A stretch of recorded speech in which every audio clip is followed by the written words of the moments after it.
Assalamualaikum warahmatullahi wabarakatuh. Salam olahraga. Pemirsa, berjumpa kembali dengan saya Jelo Justen dalam sebuah podcast sepak bola Indonesia. Sebelumnya mudah-mudahan Anda bisa beraktivitas ya. Bisa menjalankan aktivitas seperti biasa dan nanti sore berkumpul bersama keluarga. Amin ya robbal alamin. Ini kita akan bahas pemain naturalisasi. Pasti tema ini cukup ditunggu oleh semua kalangan ya.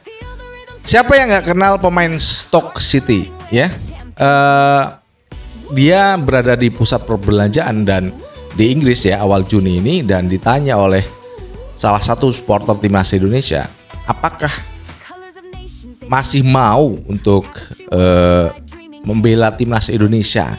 Ini pertanyaan, atau membela Suriname? Nah gitu ya. Pertanyaannya dijawab, kalau masih ada kesempatan saya tentu bisa untuk membela timnas Indonesia.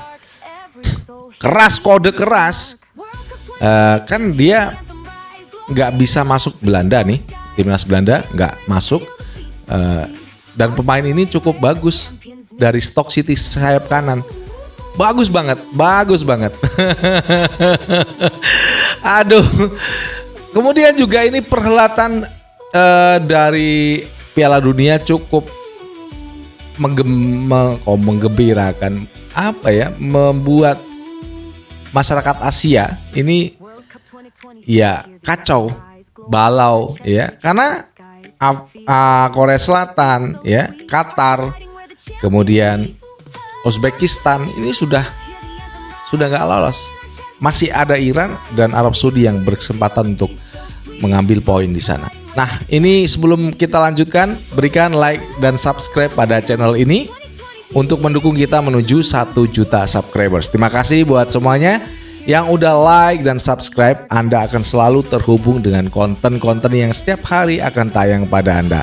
Kemudian juga berikan kritikan dan saran ya, berikan kritikan dan saran pada saya Bung Jelo Justen. Kemudian berikan kritikan pada PSSI, pada Ketum PSSI, agar supaya bisa menjalankan roda kepengurusan ya, bisa maksimal, bisa target-targetnya terpenuhi. Amin ya robbal alamin ya.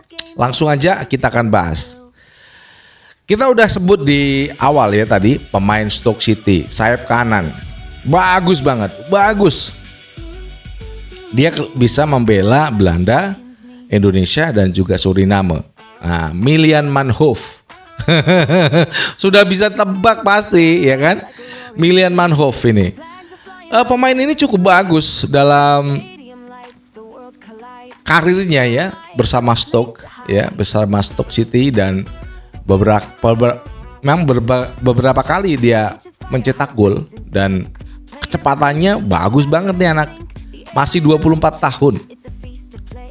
Kalau tingginya nggak tinggi amat, namun secara fisik itu cukup bagus untuk menjadi pemain timnas Indonesia. Apakah ini, setelah saya sebutkan di awal tadi ya, bahwasanya dia berada di pusat perbelanjaan di Belanda ya, di Belanda atau di Inggris, kita nggak tahu ya, mungkin di Inggris atau di Belanda ya, di pusat perbelanjaan. Ditanya supporter timnas Indonesia, apakah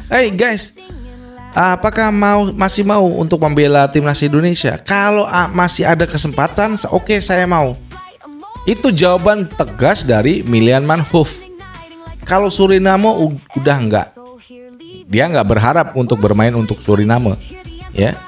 Dan itu jelas tegas dijawab Milan Manhoef. Apakah pemain Stoke City ini bisa merapat ke Indonesia? Ini yang harus langsung aja ya, pengurus diaspora timnas Indonesia ini bisa langsung garcep menghubungi, kontak menanyakan kabar ya, menanyakan kabar, aktivitas dan lain sebagainya. Kemudian masuk kepada ranah bagaimana kalau join Indonesia ya. Itu penting karena ini pemain langka bos, sayap kanan langka. Ya, ini grade A1. Kalau Milan Manhoef itu grade A1. Cepat, kenceng larinya. Waduh, ini keren ini. Mudah-mudahan Pak siapa yang Hamidan ya, namanya saya lupa, pengurus diaspora Timnas Indonesia yang bertugas di sana, bisa segera ya untuk merapat berbicara kepada Milan Manhoef apakah bersedia untuk menjadi pemain Timnas Indonesia. Ditanya dengan baik-baik ya. Ini serius. Setelah ada pertanyaan dari supporter, juga Pascal Struijk ini lagi diurus ini. Pascal Struijk, Milan Manhoef ya, pemain-pemainnya ada di Liga Inggris untuk bisa masuk menjadi warga negara Republik Indonesia segera ya. Mudah-mudahan bisa terlaksana apa yang menjadi keinginan masyarakat Indonesia, melihat pemain-pemain Timnas Indonesia bisa terus tumbuh pemain diasporanya, karena kita punya pemain keturunan yang ada di berbagai macam belahan dunia di sana. Itu menguntungkan. Dan kemudian ini status Asia ya, ini menurut kita ya memang kalah ya secara kualitas, secara apa ya, kalah deh di Piala Dunia aja deh.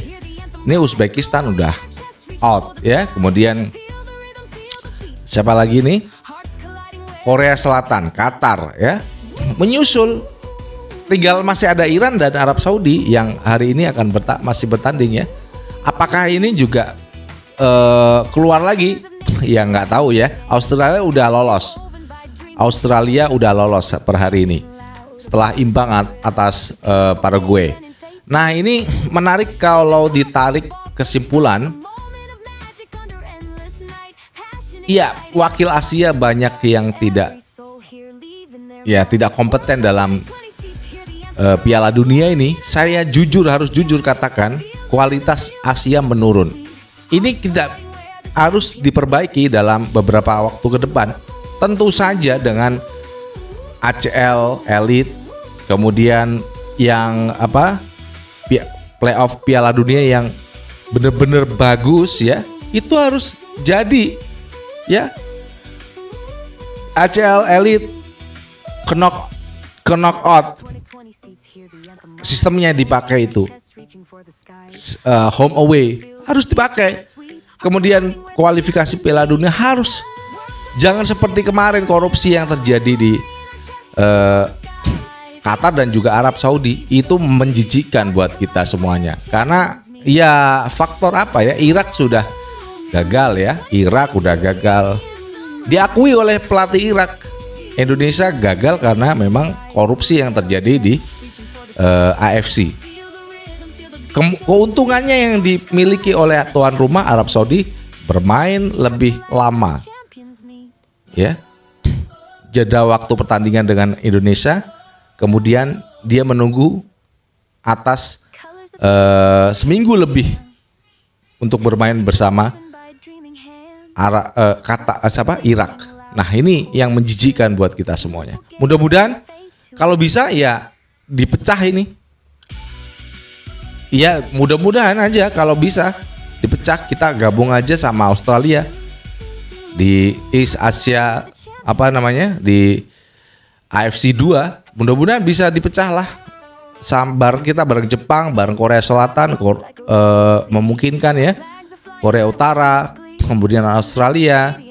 Ada banyak yang bisa bergabung di sana. Nah, mudah-mudahan itu bisa terwujud dan harapan Timnas Indonesia bisa lolos ke Piala Dunia 2030. Mudah-mudahan ya. Jangan lupa berikan kritikan dan saran pada channel ini. Berikan kritikan dan saran pada PSSI dan Pak Erick Thohir.